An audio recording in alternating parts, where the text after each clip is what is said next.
Asante sana kiongozi. Wapendwa, mjambo? Hatuna jambo. Muko wazima? Muko wazima. Mimi leo niko na furaha sana Kiongozi kufika Nyamira kwa makaribisho ya Mheshimiwa Fred Matiang'i. Mheshimiwa huyu ni Mkenya mzuri.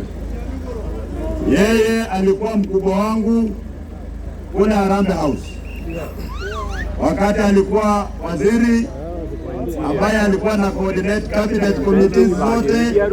Mimi nilikuwa regional commissioner kule Rift Valley na tukafanya kazi na yeye vizuri. Mimi nikang'atuka, uchaguzi pia ingine kaharibika, yeye pia kuja nyumbani, si ndio?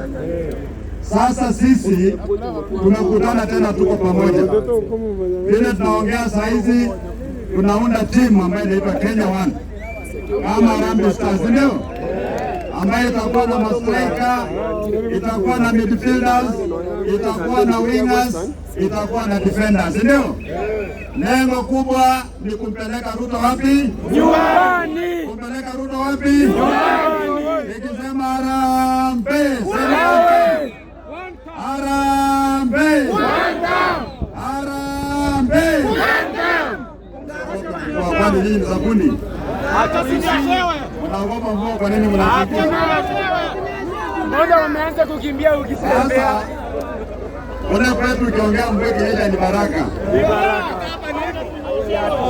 Sisi tumekuja kusapoti huyu mzee wetu ambaye atakuwa MCA, si ndio? Unamjua jina? Anaitwa nani? Anaitwa nani? Huyu ndiye sisi tumeweka matumaini jamii ya Nyamira mutupatie huyu, si ndio? Maana huyu akianguka kura itamaanisha kwamba United Opposition imeanguka kura. Mutakubali tuanguke kura? Mutakubali tuanguke kura? Matumaini yetu hapa kama United Opposition iko na Jeremia.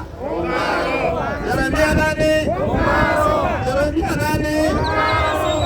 Hao jamaa ile maneno walifanyia jana, wanasema sisi tulistage manage, magari ikapigwa,